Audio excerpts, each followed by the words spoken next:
Pero estamos ahora en Tito, capítulo 3.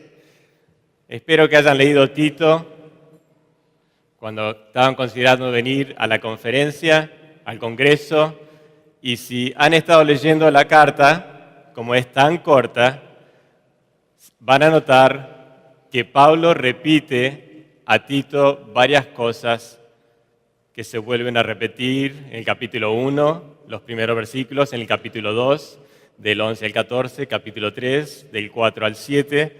Así que si piensan que recién lo escucharon, es porque recién lo escucharon, lo estamos repitiendo. Y comienza Pablo diciéndole a Tito, recuérdales.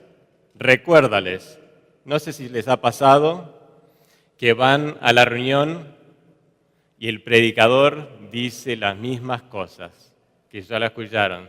¿Les ha pasado? Obviamente, ¿no? Bueno, eso es algo bueno. Eso es lo que Pablo le está diciendo a Tito. Recordar implica que ellos ya habían oído la enseñanza y Tito tiene que volver a recordarle las mismas cosas. Y recordar está en el presente imperativo. Es un mandato de Dios al pastor que recuerde a la congregación. Y es presente, que significa que debe hacerlo y volverlo a hacer y volverlo a hacer. Tiene que volver a repetir las mismas cosas. ¿Por qué? Porque a veces nos olvidamos, ¿no es cierto? Nos distraemos. A veces comparto algo en la iglesia, en Filadelfia, y no sé si lo dije, pero mandan muchos saludos, han estado orando por este congreso, pero cuando comparto algo, le entra por un oído y le sale por el otro. Entonces debemos repetir muchas veces las mismas cosas, pero más importante que eso es porque a veces como creyentes aprendemos una nueva lección y tenemos el entusiasmo, el fervor, lo aplicamos, estamos en el primer amor, pero pasa el tiempo y nos empezamos a distraer o a olvidar, o el enemigo empieza a poner otras cosas en nuestras mentes. Y aquello que era tan básico y tan elemental de amarnos unos a otros, de perdonarnos unos a otros, ahora entre nosotros hay rivalidad, hay envidia, hay competencias. Entonces es necesario recordarnos las cosas vez tras vez. Es seguro para nosotros. Y hoy en día, escuchamos de Juan Carlos, de las fábulas, hay muchos que tratan de traer una palabra nueva, algo nuevo. Cuidado con eso. Ironside, un autor de hace 2 siglos, dijo: si es nuevo, no es cierto; si es cierto, no es nuevo; si es nuevo, no es verdad; si es verdad, no es nuevo. Y me gusta eso, es importante recordar eso.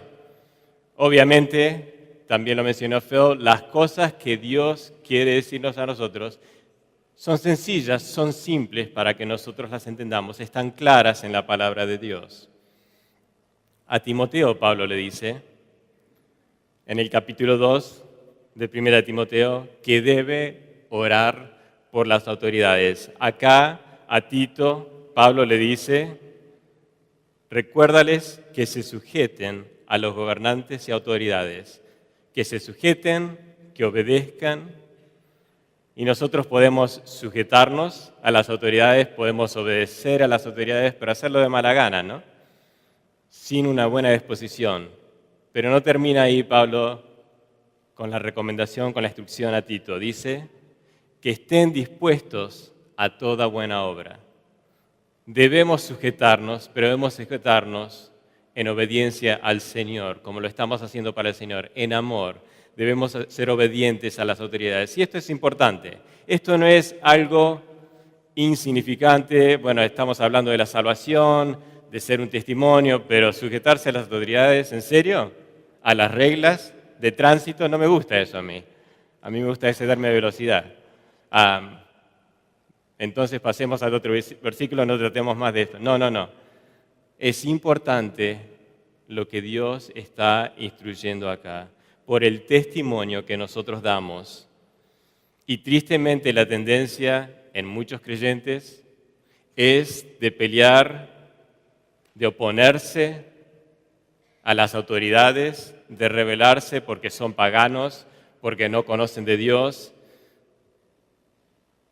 y nos peleamos contra ellos. ¿Se imaginan? Y Pablo, Esteban, criticando y hablando mal del gobierno. Y el gobierno donde ellos estaban, el Imperio Romano, era muchísimo más peor, está mal dicho eso, pero era peor de lo que nosotros tenemos que vivir hoy en día. La instrucción es la misma. Nuestro llamado no es reformar el gobierno, nuestro llamado es llevar las buenas nuevas, el Evangelio, ser un testimonio de perdón, de amor, de bondad, y en eso obviamente no debemos hablar mal. Versículo 2 dice que a nadie difamen, que no sean pendencieros, sino amables. Comienza singular, que no difamen a nadie, termina diciendo que debemos ser mansos o humildes para con todos.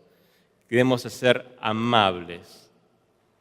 ¿Cuán difícil que es eso cuando estamos en contra, obviamente, de las cosas que vemos en el gobierno? Pero debemos ser amables.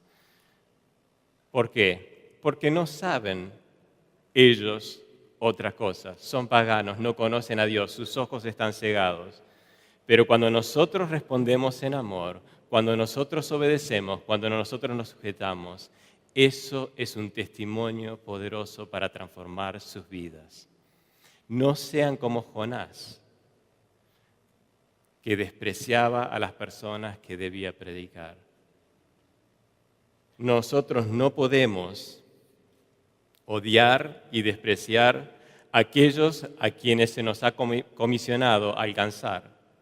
Si Jesús podía llorar y lamentar por Jerusalén, sabiendo que todos iban a estar en su contra y gritar, crucifícale, crucifícale, cuánto más nosotros debemos sentir compasión por las autoridades, y en el versículo 2 dice por todos, por todos. Tomen nota que es Pablo que está escribiendo a Tito.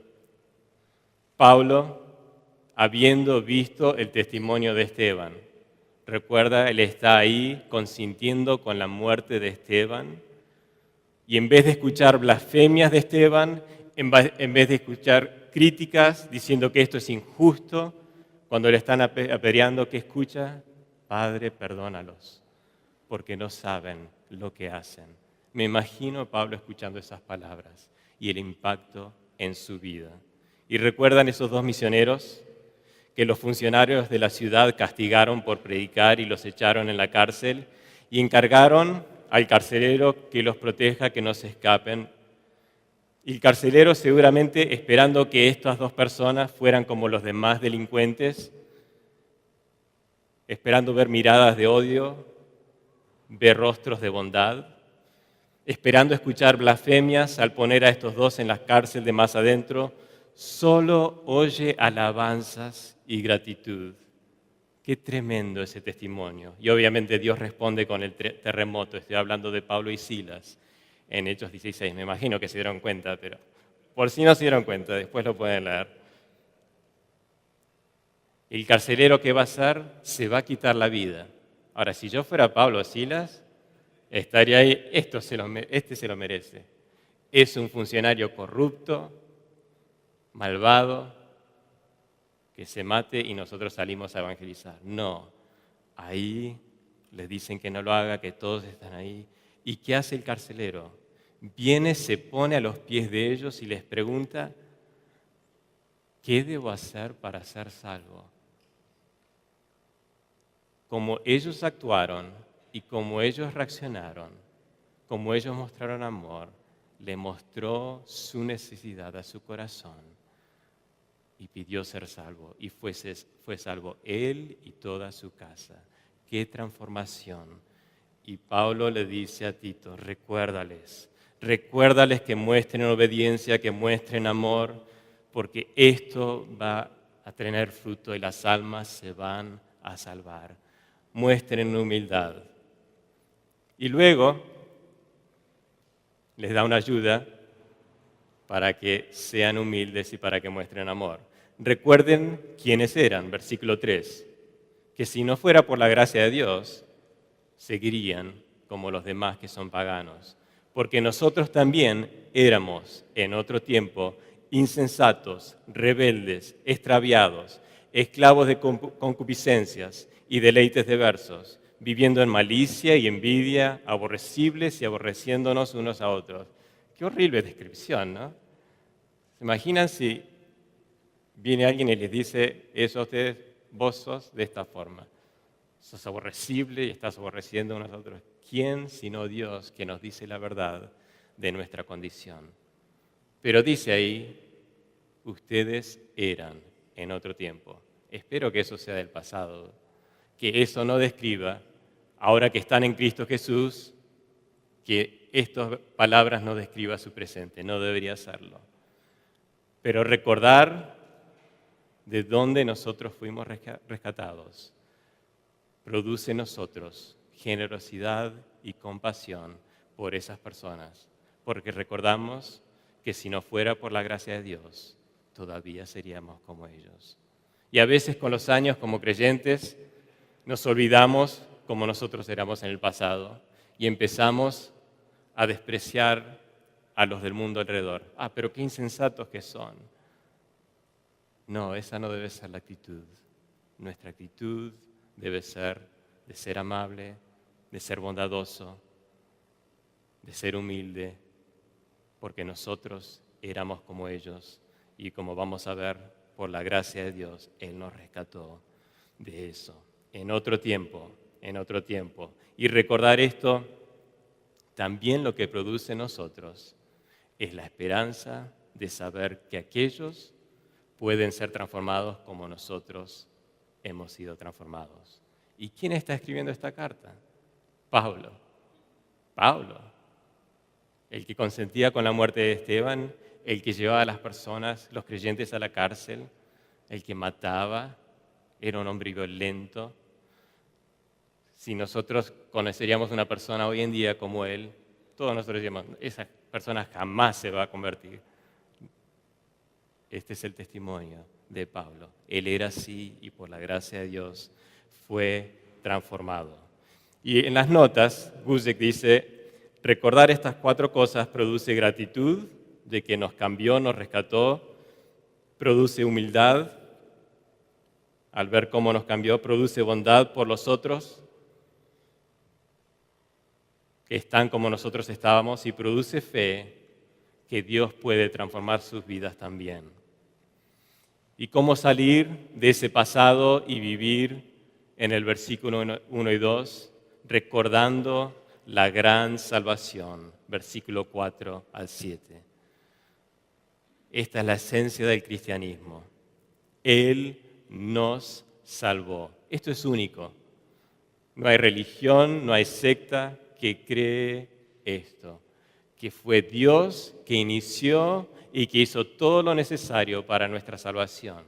Este es un fundamento de lo que nosotros creemos. Me encanta este versículo 4. Pero cuando se manifestó la bondad de Dios, nuestro Salvador, y su amor para con los hombres, estas interrupciones de Dios son gloriosas. Las tenemos en Efesios 2, versículo 4. Describe nuestro pasado, versículo 1 al 3, y dice, pero Dios, que es rico en misericordia, por su gran amor con que nos amó, nos dio vida. Qué glorioso, ¿no? Qué glorioso considerar la grandiosa salvación que nosotros tenemos, lo que Dios ha hecho por nosotros. Dice, pero cuando se manifestó la bondad de Dios nuestro Salvador y su amor para con todos, ¿cuándo se manifestó la bondad de Dios y su amor para con nosotros? Gálatas, capítulo 4, nos dice así, versículo 4. Pero cuando vino el cumplimiento del tiempo, Dios envió a su Hijo, nacido de mujer y nacido bajo la ley, para que redimiese a los que estaban bajo la ley, a fin de que recibiésemos la adopción de hijos. Y por cuanto son hijos, Dios envió a sus corazones el Espíritu de su Hijo, el cual clama, Abba, Padre. ¿Cuándo? Cuando vino Jesucristo. Cristo es la suprema revelación, la manifestación de la bondad y del amor de Dios. Y esto es una descripción de Dios de sí mismo. Él quiere que nosotros sepamos que Él es un Dios bondadoso y es un Dios lleno de amor. Y hay algunos en la iglesia, tristemente, que enseñan que Dios no ama a todo el mundo. Este versículo contradice esa enseñanza. Primeramente dice que Dios es un Dios bondadoso. ¿Qué seguridad me da a mí saber que Dios, todo lo que hace, es guiado porque Dios es un Dios bueno? Lo hace para nuestro bien. Dios es bondadoso para con nosotros. Y luego dice que es amor. Y estas palabras no son sinónimas. Obviamente ustedes quizás sabían eso, pero a veces pienso que bondad y amor son como palabras sinónimas. No lo son. Yo puedo ser bondadoso con las personas, puedo tratarlos bien, pero no amarlas. Amar es algo más íntimo, más profundo. Requiere una acción que cuesta más. Y nos dice que Dios es bondadoso y Él manifestó su bondad, pero no solamente su bondad, sino su amor. Ahora, generalmente en la Biblia, cuando dice que Dios es amor, en el griego esa palabra amor es ágape, que es un amor incondicional, porque Él es amor, eso es quien es Dios. Pero la palabra acá no es ágape, es filantropía. Él es un filántropo. Él tiene amor por los humanos, por el género humano. Y es expresado en una ayuda desinteresada. Esa es la definición de esa palabra. Esto revela que Dios ama a los hombres.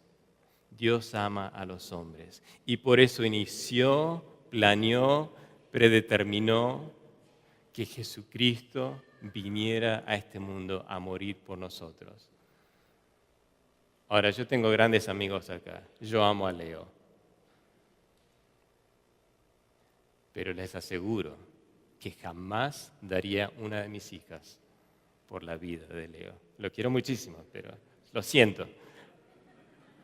Pero qué grande que es el amor de Dios, que dio a su Hijo. Siempre me asombra Juan 3:16, el versículo más conocido de la Biblia. Pero no por eso debemos dejar como, que debe dejarlo de impresionarnos. Es Jesucristo hablando con Nicodemo y le está diciendo a Nicodemo, de tal manera amó Dios al mundo que dio a su Hijo, y está hablando de sí mismo, unigénito, para que todo aquel que en Él crea no se pierda, mas tenga vida eterna. Ni lo sé de memoria, qué vergüenza. Porque de tal manera amó. ¿Ustedes aman a personas de tal manera? O sea, nosotros tenemos amor por ciertas personas y después hay un amor por otras personas que es tremendo, que estaríamos dispuestos a entregar nuestra vida o a hacer cosas grandiosas por ellos. Jesucristo dice del Padre, de tal manera nos ama Dios. Y es lo que dice en estos versículos en Tito. Cuando se manifestó la bondad de Dios, nuestro Salvador, porque Él es el que planeó, el que inició el plan de salvación, y su amor para con los hombres nos salvó. Dios nos salvó. Y dice, no por obras de justicia que nosotros hubiéramos hecho. No es por obras morales, no es por guardar ritos ceremoniales.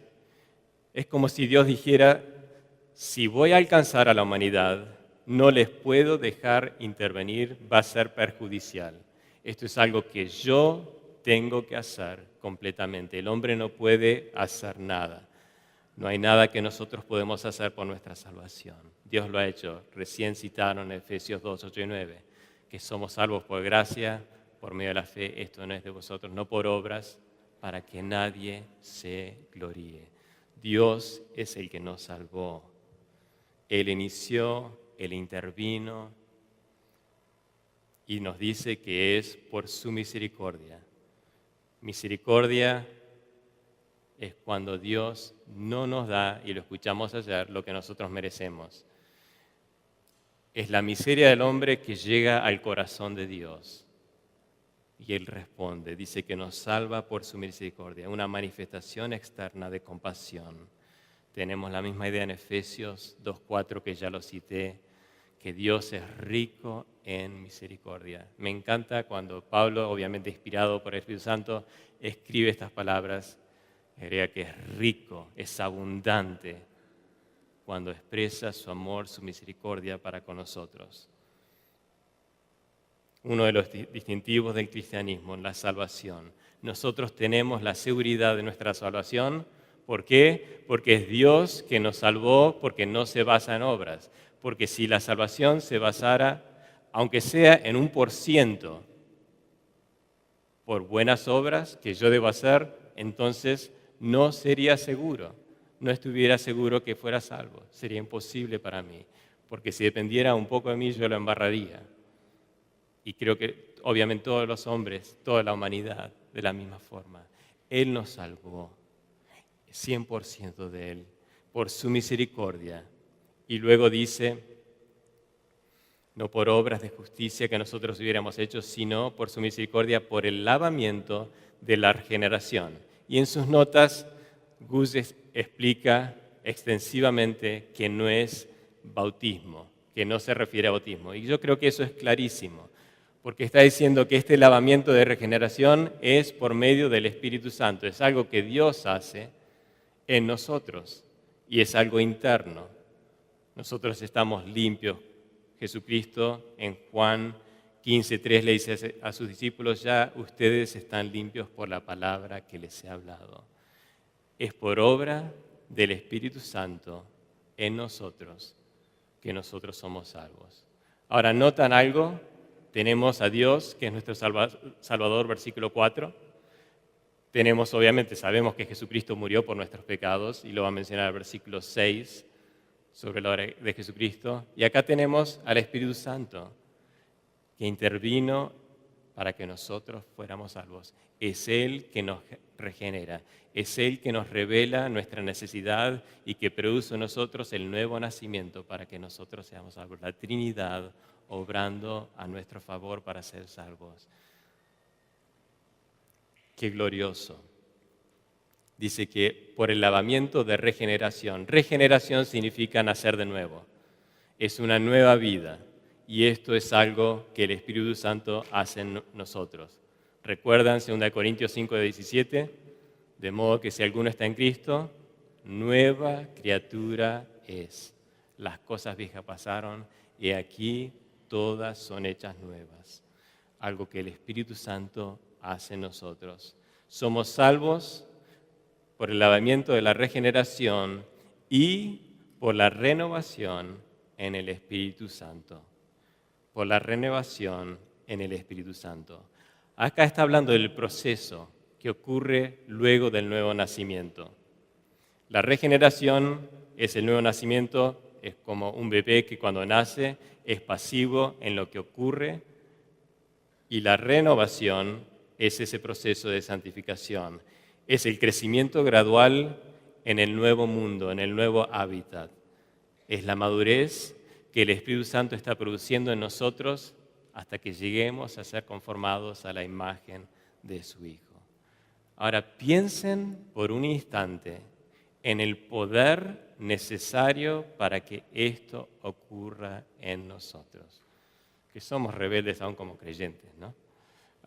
Que no somos obedientes a la voz y a la guía del Espíritu Santo muchas veces. El poder del Espíritu Santo obrando en nosotros, primeramente para que nosotros tengamos una nueva vida y luego ese proceso de conformarnos a la imagen de su Hijo. Estos versículos son grandiosos, describiendo toda la obra de salvación, desde el nuevo nacimiento hasta la santificación y la esperanza futura.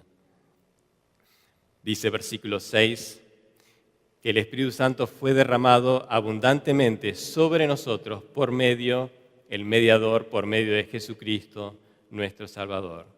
Me encanta este versículo. Nosotros tenemos al Espíritu Santo que ha sido derramado en nosotros en abundancia. Pedro, en su primer mensaje después de Pentecostés, describiendo lo que había ocurrido, les dice en el capítulo 2, versículo 33, así que, hablando de Jesucristo, exaltado por la diestra de Dios y habiendo recibido la promesa del Espíritu Santo, ha derramado esto que ustedes ven y oyen. Él rogó al Padre que el Padre diera a nosotros al Espíritu Santo, quien fue el compañero más cercano de Jesucristo en su vida terrenal. Es quien lo fortaleció, lo guió, quien obró en poder. Cuando nos habla que Jesucristo comienza su ministerio en Lucas capítulo 4, dice así, se los voy a leer. Y Jesús volvió en el poder del Espíritu Santo a Galilea. Se va a Nazaret, está en la sinagoga, ahí habla el libro del profeta Isaías, se para y lee, el Espíritu del Señor está sobre mí. Todo lo que Jesucristo hizo, lo hizo porque estaba lleno del Espíritu Santo, fue guiado por el Espíritu Santo, bajo el poder del Espíritu Santo. Y es Él que pide al Padre que envíe al Espíritu Santo a nosotros, para que nosotros podamos vivir la misma manera, tener esa clase de vida, ser llenos. Tenemos de Dios todo lo que nosotros necesitamos. ¿Cuál es el problema entonces? El problema es la vasija, ¿no? El recipiente, nosotros. Él nos ha dado todo lo que nosotros necesitamos. Es nuestra voluntad, es someternos. Si llevas una cuchara al Océano Pacífico y la hundís en el Océano Pacífico, vas a tener una cuchara llena del Pacífico, no más. No porque no hay más Pacífico, no porque el océano no puede dar más, sino porque la cuchara no puede contener más. Si llevas una botella y la llenas del Pacífico, vas a tener una botella llena del Pacífico no más. No porque el Pacífico no pueda más, sino porque la vasija no puede más. El Pacífico es suficientemente grande para llenar todo lo que le llevas a él. El problema es el tamaño, la capacidad de la vasija. ¿Y cómo determinamos esa capacidad? Por medio de intimidad, por medio de comunión, por medio de permitir que el Espíritu Santo nos renueve cada día. 2 Corintios 3:18 dice que por medio de ese Espíritu nosotros pasamos de gloria en gloria, somos transformados a la imagen del Señor. ¡Qué glorioso! Romanos 12:2 nos habla acerca de la renovación de nuestra mente. 2 Corintios 4:16 dice que aunque el hombre exterior se va desgastando, y hace pocos días cumplí 46 años y sé que se va desgastando, también es cierto que el interior se renueva de día en día, y eso es un proceso glorioso. Lamentablemente ocurre de esa forma. Me gustaría que el exterior no se vaya desgastando, pero se va desgastando, pero el interior se renueva de día en día. Todo el poder, toda la autoridad, todo el amor, todo el gozo, la sabiduría, la fe, la esperanza, en nosotros está determinado por nuestra cercanía a la fuente.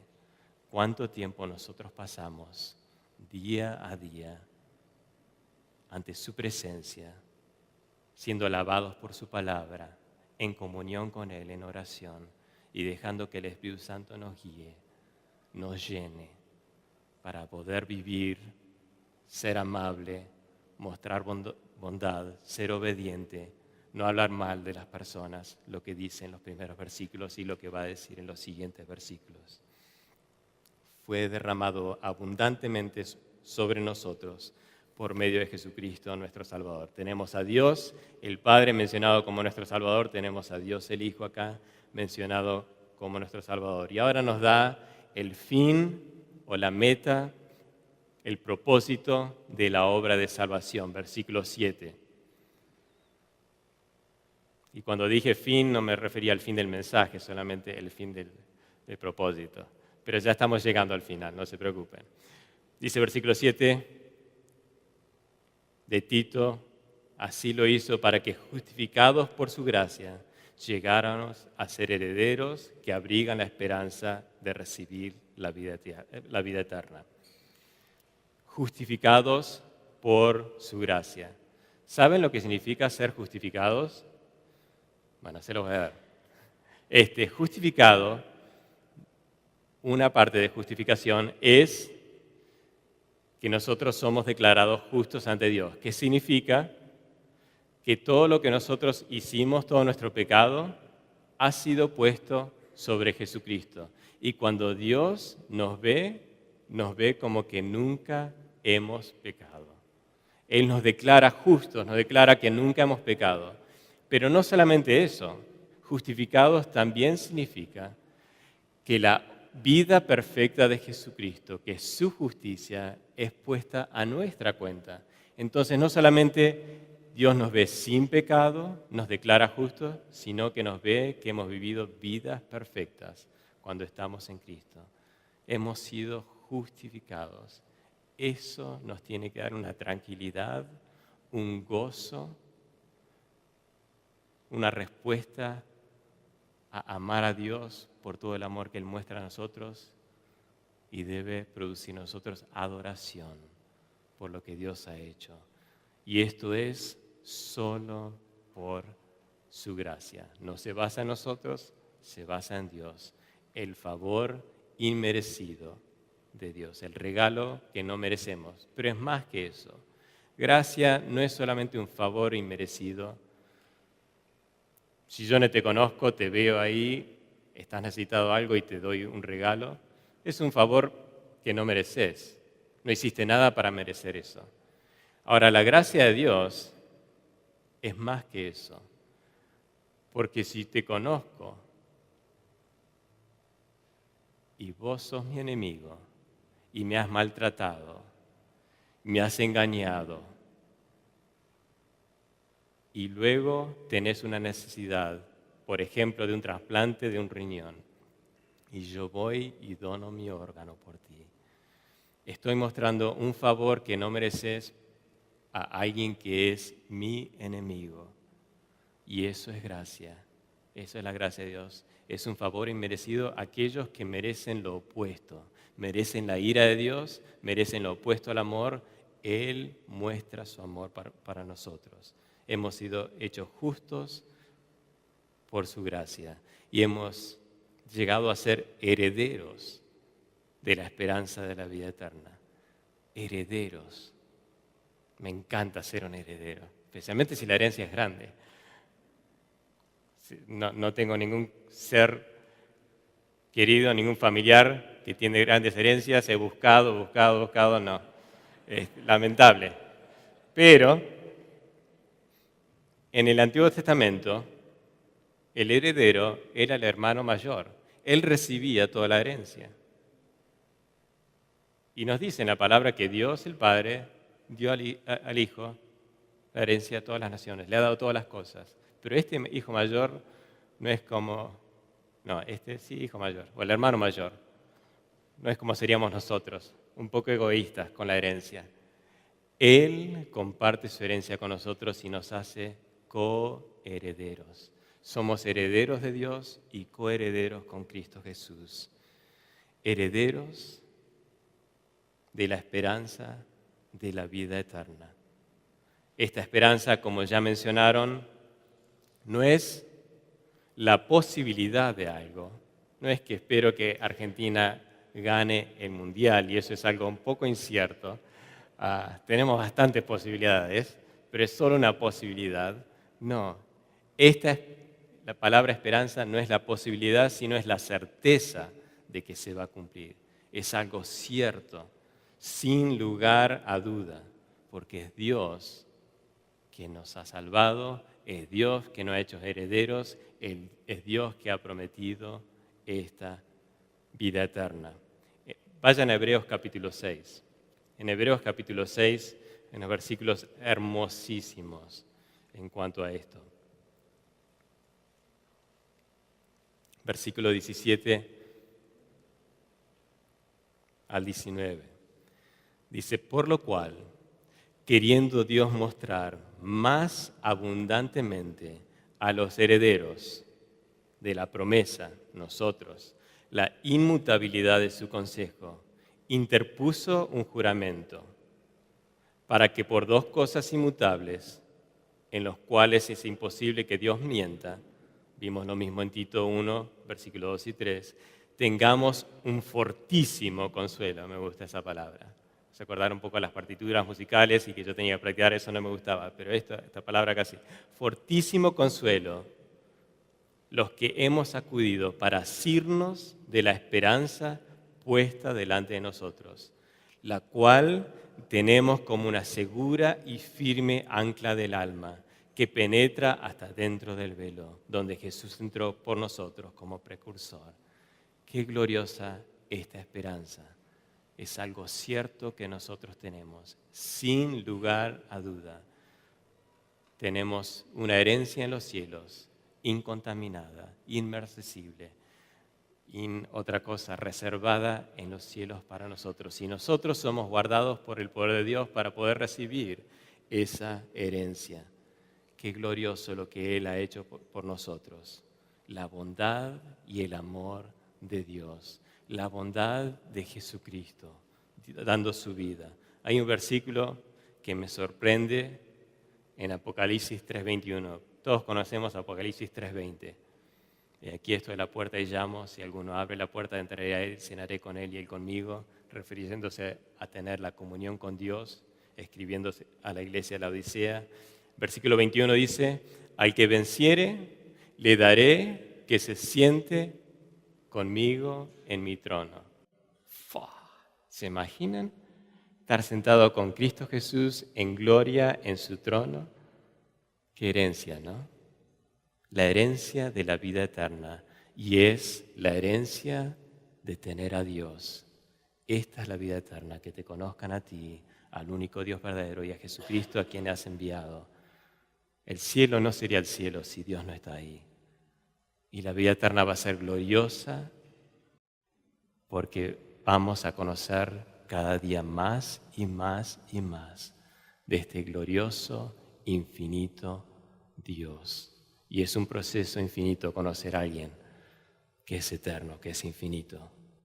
Y esto es otro aspecto, un distintivo del cristianismo. Somos salvos, no hay ninguna otra religión que dé esa seguridad, que la salvación solamente depende de Dios, no de lo que nosotros hacemos. La gracia de Dios, esta esperanza segura, y es segura nuevamente porque no depende de nosotros, sino que depende de Dios. Cuán glorioso estas palabras que Pablo le escribe a Tito. Y esto, lo que vemos en el capítulo 2, lo que vemos en el capítulo 1, hablando sobre la gracia, es el fundamento para vivir en buenas obras. Las buenas obras van a ser el fruto cuando nosotros entendemos todo lo que Dios ha hecho por nosotros y todo su amor por nosotros. Herederos conforme a la esperanza de la vida eterna. Qué consuelo, qué glorioso consuelo que nosotros tenemos en esto. No hay nada. Me imagino a las personas cuando pierden un ser querido y no conocen de Dios. Qué desesperanza. Perder un ser querido es sumamente doloroso. Ayer, un amigo perdió justo a su mamá y orando por él, estaba pensando aún en el dolor, el consuelo que sabemos que está en el cielo, que tiene vida eterna y que nos vamos a volver a reencontrar. Y todo eso es por la gracia y la misericordia de Dios. Debe producir en nosotros gratitud, adoración y alabanza a Él. Vamos a orar. Amado Padre que estás en el cielo, te agradecemos por estas palabras, por estos versículos, Señor. Que nosotros podamos conocerlos y creerlos y confiar en ellos, Señor. Confiar en ti. que nos dé la fuerza para perseverar y para continuar en esta vida, para ser fiel a ti, hasta estar contigo en tu presencia. Te pedimos esto en el nombre de Cristo Jesús.